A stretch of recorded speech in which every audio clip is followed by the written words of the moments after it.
사람들이 아프면 의사를 찾아가게 되기 마련이지만 그 중에는 자신의 병을 스스로 미리 다 진단해놓고 가는 사람들이 있습니다. 내가 이렇게 아픈데 이 병은 이러이러해서 생기는 것이니까 당신은 내가 원하는 치료만 해주시오 라는 식으로 의사를 대하는 환자들입니다. 그리고 의사가 진찰한 후에 자기가 스스로 판단했던 것과 다른 결론을 내리고 자기가 원하지 않던 치료를 해야 한다고 말하면 그 의사는 무능하다고 단정해 버리는 것입니다. 건강한 자에게는 의사가 쓸데없고 병든 자에게라야 쓸데있나니 나는 의인을 부르러 온 것이 아니요 죄인을 불러 회개시키러 왔노라고 스스로 말씀하신 대로 우리 예수님께서는 이 세상 사람의 영혼과 육신을 동시에 고치시는 의사로 오셨습니다.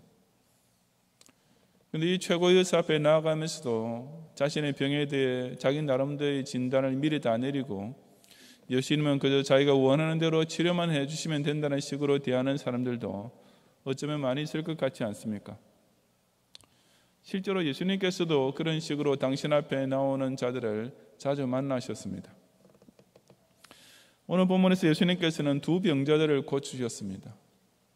하지만 그 과정에서 예수님께서는 그들의 육신적 병만 고치신 것이 아니라 그들에게 있던 그보다 더 중요하고 심각한 문제까지 진단해내시고 그것도 고치셨습니다. 참으로 사람의 모든 영적 및 육신적 문제를 가장 깊숙한 것에 이르기까지 정확하게 찾아내시고 해결해 주시는 우리 예수님의 놀랍고도 자상하신 신적 의술이 아주 뚜렷하게 돋보이는 장면입니다. 이 시간 저는 인류 역사상 전무후무한 최고의 의사로 이 세상에 찾아오신 예수님께서 오늘도 우리 인생을 어떻게 진단하시고 치유해 주고 계시는지를 함께 참고해 보고자 합니다. 첫째, 예수님은 택자로 하여금 교회를 중심으로 건강한 지체로 살도록 돌보아주시는 의사이십니다.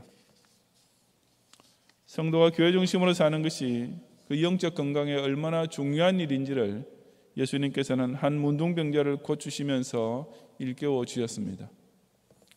12절부터 16절까지 함께 봉독하겠습니다.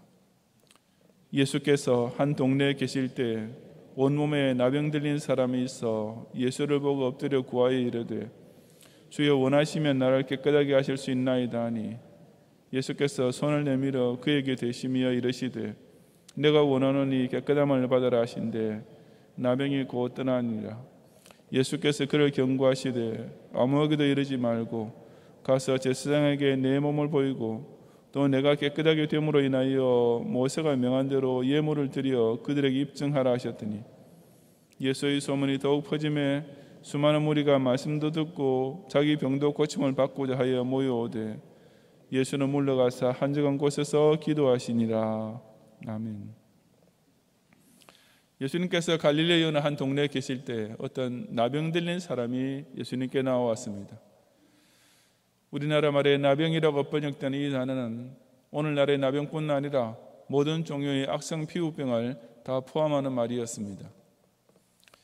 이 누가복음을 기록한 누가는 본래 의사였기 때문에 본문에서 온몸에 나병 들린 사람이라고 상세하게 기술하고 있습니다. 그래서 그의 나병이 초기가 아니라 이미 온몸에 퍼져서 만성화된 최악의 상태였음을 가리킵니다. 그 나병 환자가 예수님을 만났을 때 그 앞에 엎드려 주여 원하시면 나를 깨끗하게 하실 수 있나이다 라고 했습니다. 그는 주님 나를 고쳐주십시오 라고 말하는 대신 주님께서 원하시면 이라고 했습니다.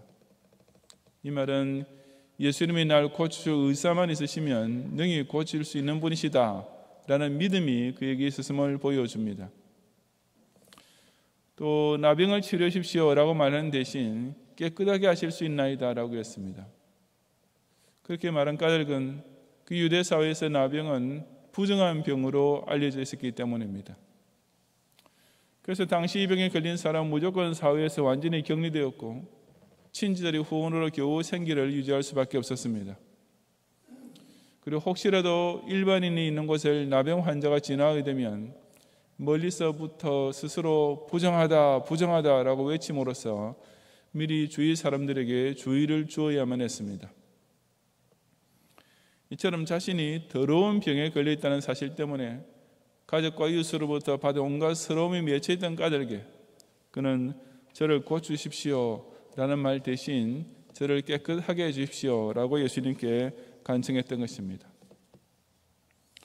그런 나병 환자를 향해 예수님께서는 손을 내밀어 그에게 대시며 내가 원하노니 깨끗함을 받으라고 하셨습니다. 그것은 다른 사람과의 신체 접촉이 엄격히 금지되어 있는 나병 환자로서는 천만 뜻밖의 일이었을 것임이 틀림없습니다. 사실 예수님께서 손을 내밀어 그를 만지셨다는 말씀도 어쩌면 그가 의식적으로 예수님에게서 좀 멀리 떨어져서 엎드려 있었을 가능성을 암시합니다. 하여튼 그 나병 환자로서는 다른 건강한 사람이 자기에게 손을 내밀어 만져주는 경험은 나병에 걸린 이후로는 아마 처음이었을 것이 분명합니다.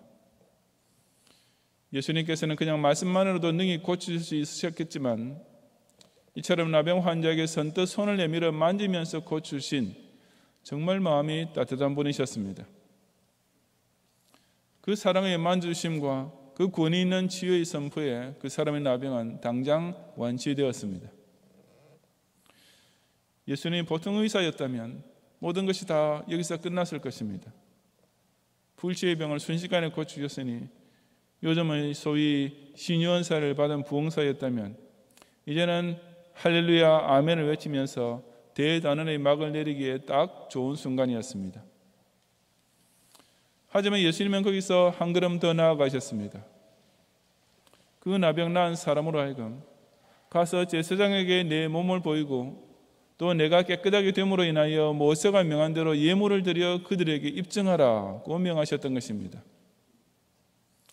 이것은 바로 레위기 14장에 기록되어 있는 규례, 즉 나병 환자가 낫게 되었을 때 지켜야 할 예식과 제사를 준행하도록 상기시켜 주시는 말씀이었습니다.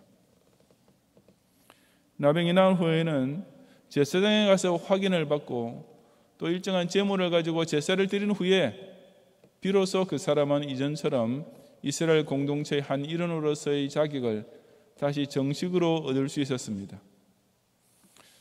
그리고 사실에 있어서 그것이야말로 나병 나은 사람이 누리게 되는 가장 기쁘고도 복된 일이기도 했습니다. 나병은 물론 개인 생활에서도 많은 고통이 따르는 병이었지만 그보다도 이스라엘 신앙 공동체의 회원 자격을 상실하게 되면서 모든 공적 집회에 참석할 수 없게 되는 것이 더욱 큰 부작용이요 아픔이었습니다. 하지만 그 나병 환자가 깨끗함을 받게 되는 바로 그 순간부터 그는 이제 성전을 마음대로 출입하며 공적 예배에 자유롭게 참석하며 제사장을 비롯한 다른 모든 이스라엘 백성과 마음껏 교제할 수 있게 되었습니다.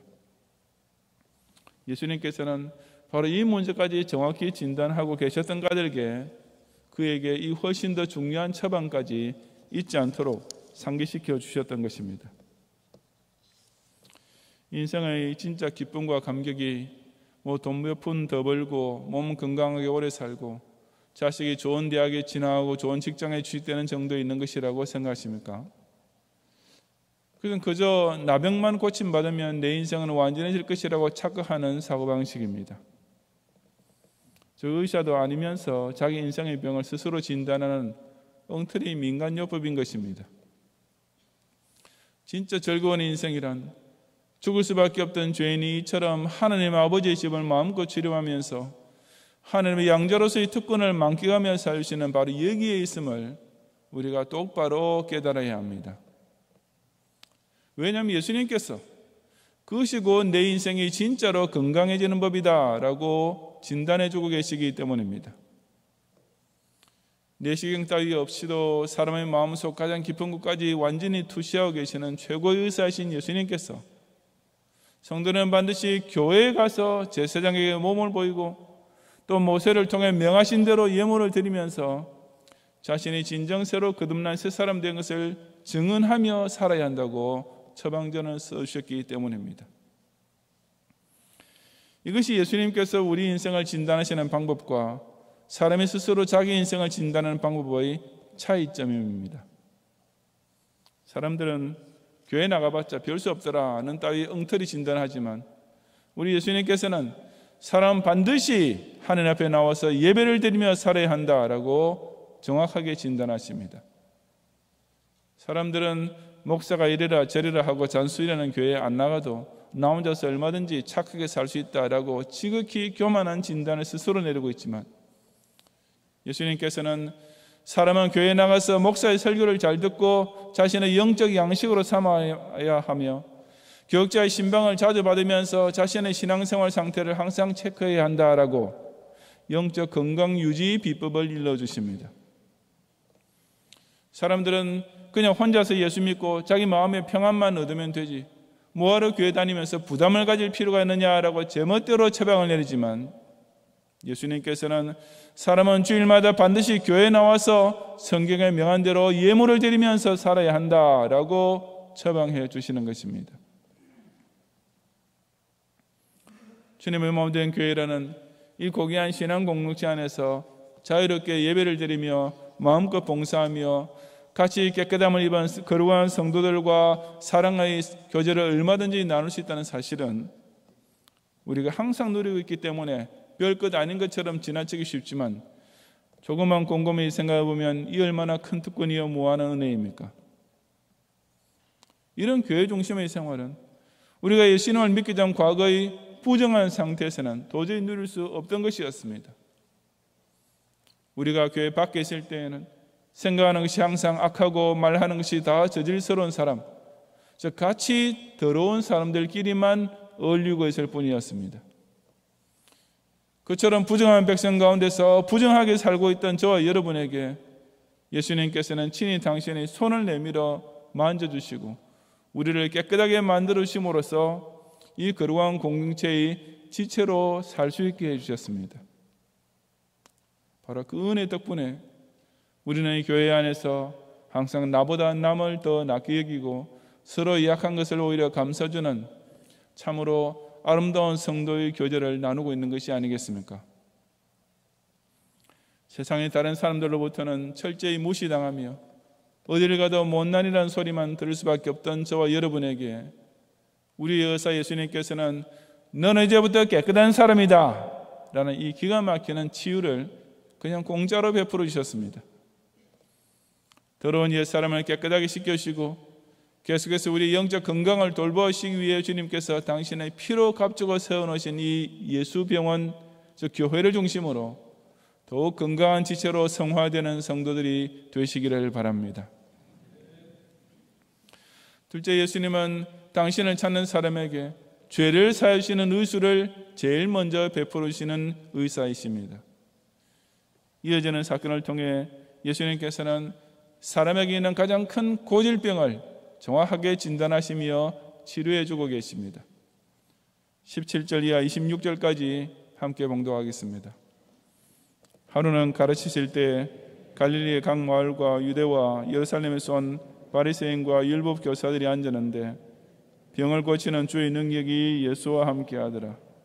한 중풍병자를 사람들이 침상에 메고 와서 예수 앞에 들여놓고자 하였으나 무리 때문에 메고 들어갈 길을 얻지 못한지라. 지붕에 올라가 기와를 벗기고 병자를 침상째 무리 가운데로 예수 앞에 달아내리니 예수께서 그들의 믿음을 보시고 이르시되 이 사람아 내 죄 사함을 받았느니라 하시니 서기관과 바리새인들이 생각하여 이르되 이 신성모독하는 자가 누구냐? 오직 하느님 외에 누가 능히 죄를 사하겠느냐? 예수께서 그 생각을 하시고 대답하여 이르시되 너희 마음에 무슨 생각을 하느냐? 내 죄 사함을 받았느니라 하는 말과 일어나 걸어가라는 말이 어느 것이 쉽겠느냐? 그러나 인자가 땅에서 죄를 사하는 권세가 있는 줄을 너희로 알게 하리라 하시고 중풍병자에게 말씀하시되 내가 네게 이르노니 일어나 내 침상을 가지고 집으로 가라 하시며 그 사람이 그들 앞에서 곧 일어나 그 누웠던 것을 가지고 하느님께 영광을 돌리며 자기 집으로 돌아가니 모든 사람이 놀라 하느님께 영광을 돌리며 심히 두려워하여 이르되 오늘 우리가 놀라운 일을 보았다 하니라. 아멘. 예수님의 명성은 점점 더 높아져서 이제는 당시 대표적 종교 지도자였던 바리새인과 율법 교사들까지도 각 마을과 유대와 예루살렘부터 찾아올 정도가 되었습니다. 바리새인과 율법 교사들이 자기네의 종교를 그 얼마나 심각하게 대했는지는 잘 알려진 사실입니다. 그들은 율법의 계명을 단 한 채라도 어기지 않으려고 제 딴에는 무지무지하게 엄격했던 자들이었습니다. 본문의 사건은 바로 그런 율법주의 종교인들이 예수님께서 계신 곳에 함께 앉아 있는 자리에서 일어났던 것입니다. 한 중풍병자를 그 친구들이 둘러매고 예수님께서 계시던 집에 찾아왔지만 워낙 많은 인파가 빽빽하게 밀집해 있어서 도저히 들어갈 도리가 없었습니다. 국리 끝에 그들은 지붕으로 올라갔습니다. 당시의 집은 지붕이 평평했고 또 집 바깥벽에 지붕으로 올라갈 수 있는 계단이 붙어 있었습니다. 그리고 그 지붕을 덮는 자재도 본문에 기와라고 조금 우습게 번역이 됐지만은 실제로는 주로 나뭇가지 같은 것인데다가 완전하게 고정되지도 않았기 때문에 그중 일부를 뜯어내는 것도 쉬운 일이었습니다.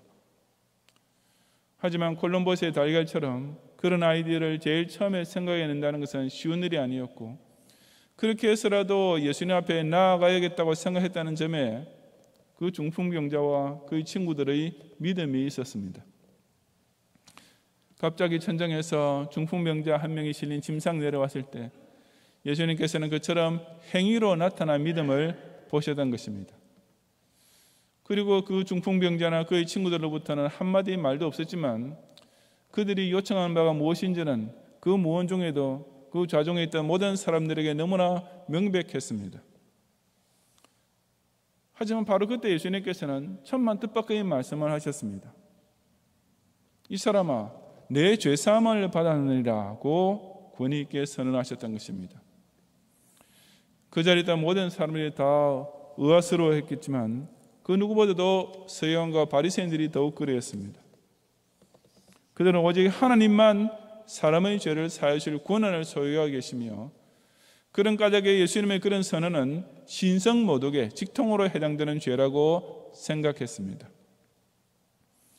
예수님께서는 그 생각을 아시고 즉 그처럼 속으로 생각만 하고 있던 그들의 마음을 읽으시고 그들에게 너희 마음에 무슨 생각을 하느냐 내 죄사함을 받았느니라 하는 말과 일어나 걸어가라 하는 말이 어느 것이 쉽겠느냐라고 질문하셨습니다. 정말 어느 것이 쉬운가? 라는 질문에 대한 대답은 간단하지 않습니다.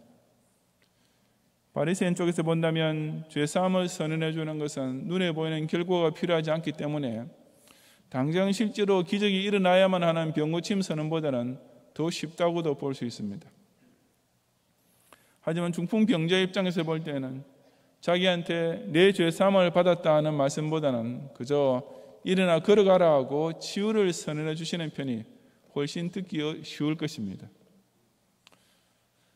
하지만 다른 한편으로는 병 고치는 것이나 죄를 사하시는 것이나 둘 다 사람으로서는 어려운 일이고 오직 하나님께만 쉬운 일이기도 합니다.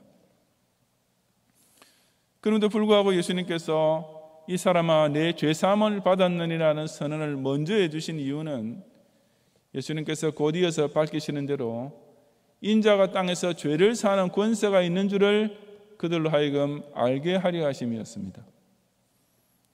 특히 여기서 예수님께서 스스로를 가리켜 인자, 사람의 아들이라고 칭하신 것은 의미가 있습니다.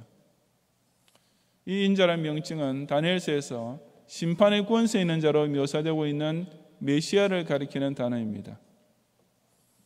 예수는 메시아, 즉 구세주로 철임하셨지만 또한 장차 심판주로 재림하실 분이신 까닭에 그 심판에서 벗어날 수 있는 사죄의 연총 역시 내리실 수 있는 것입니다. 서기관과 바리새인들은 죄사함은 하나님만 할 수 있다라는 사실은 제대로 알고 있었지만 예수님이 곧 그런 죄사함의 권세가 있으신 성자 하나님이신 줄은 알지도 믿지도 못하고 있었습니다. 그래서 예수님께서는 그들 앞에서 당신께서 발휘하시는 권세가 곧 사람의 죄를 용서해 주는 것에서부터 시작되며 마지막에 가서는 그 죄사함 받지 못한 자를 심판하는 것에까지 이르게 될 것을 바로 이 사건을 통해 명백히 공포하셨던 것입니다. 여러분 생각에 예수님께서 이렇게 날 치료하셨으면 하고 바라는 문제가 어떤 것들입니까? 예수님, 제 인생 문제는 제가 잘 압니다. 예수님은 그저 저희 불치병만 고치시면 나머지는 다 제가 알아서 하겠습니다. 이런 자세로 예수님을 찾는 사람은 없습니까? 예수님 우선 죄사함 같은 복잡하고 어려운 말씀은 생략하시고 그저 내 사업만 왕창 대박 터지게 해주시면 제 인생은 만사 형통이 될 텐데요. 이렇게 미리 진단이고 처방이고 다 내려놓고 예수님께 약만 지어달라고 찾아오는 사람은 없습니까? 이 의사 선생님을 잘못 보아도 아주 잘못 보았습니다. 우리 예수님은 그런 하찮은 흔한 의사가 결코 아니십니다. 예수님은 그런 육과만 취급하는 의사가 아니라 영과를 특별히 전문으로 하시는 유일한 의사이십니다. 그리고 사람은 그 무엇보다도 오직 이 영적 전문에 예수님만 소유하고 계시는 땅에서 죄 사하는 권세로서 치료를 받아야 합니다. 내 죄가 사하여졌느니라. 이 놀라운 완치의 선언은 오직 예수 의사 선생님께서만 사람에게 해주실 수 있기 때문입니다. 사람의 나병이나 중풍병을 고치시는 것이 우리 예수님께서 이 땅에 오신 진짜 목적이 아닌 것은 너무나 분명합니다. 사람들이 그런 신유 기적의 소문을 듣고 자기 병도 고침을 받고자 하여 모여들었을 때 예수는 물러가서 한적한 곳에서 기도하시니라 하고 본문에서 밝히고 있기 때문입니다.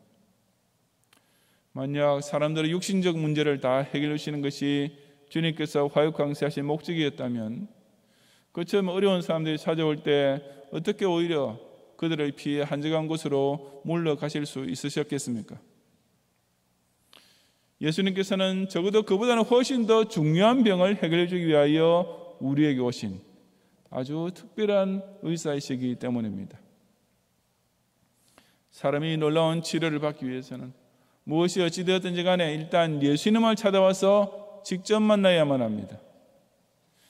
교인이라는 사람들이 하는 꼴이 보기 싫어서 교회 못 나가겠다라든지 교회 사는 일들이 영 마음에 들지 않아서 예수를 못 믿겠다라고 말하는 사람들을 흔히 볼 수 있습니다. 하지만 그저 예수님을 겹겹이 둘러싸고 있는 무리 때문에 예수님을 만날 노력도 하지 않고 미리 발걸음을 돌려버리는 것은 실로 어리석은 판단일 뿐 아니라 옹색한 핑계에 불과함을 깨달아야 합니다.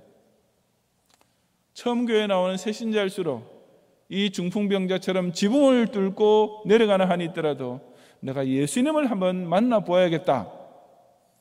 이 예수님이라는 사람을 내가 직접 만나기만 하면 내 인생의 모든 문제가 틀림없이 다 해결될 것이다 라는 이 믿음을 꼭 가져야만 하는 것입니다.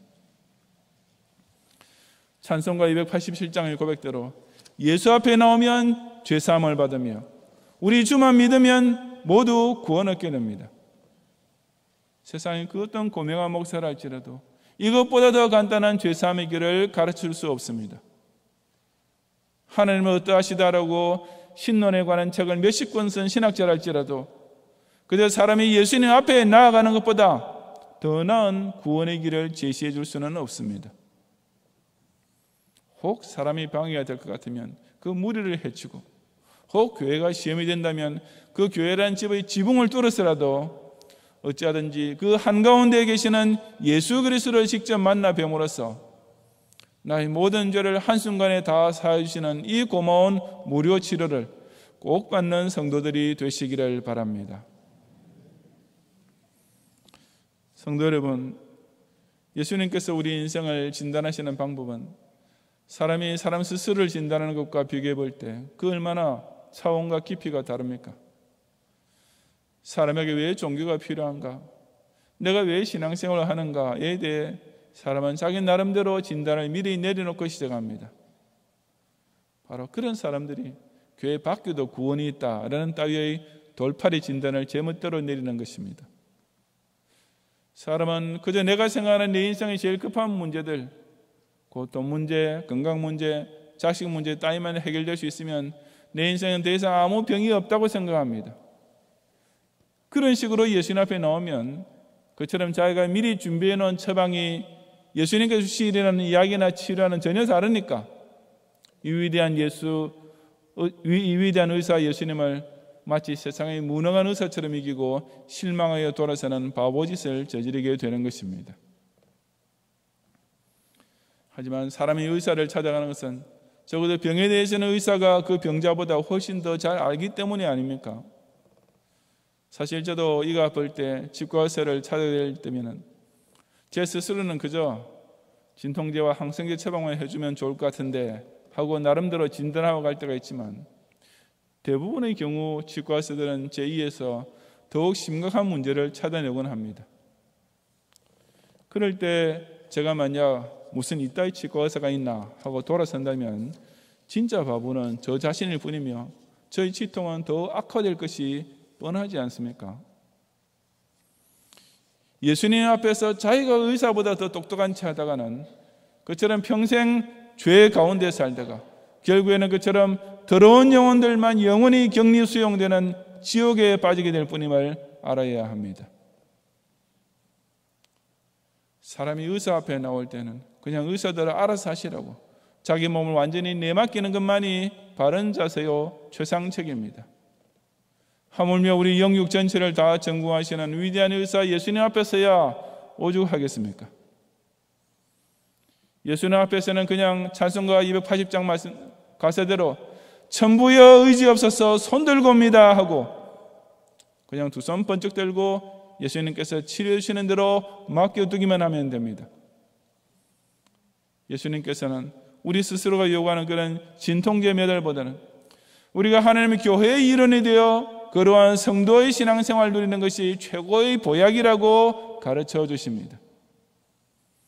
자신의 인생을, 자신의 내세를, 자신의 영혼 문제를 자기 스스로 가장 잘 아는 척하는 돌팔이가 되지 말고 그저 예수님의 유술만 믿고 자기 자신을 있는 그대로 다 내놓고 맡김으로써 자신의 죄를 완전히 제거하고 깨끗함을 입는 수술을 받으라고 우리를 불러주십니다.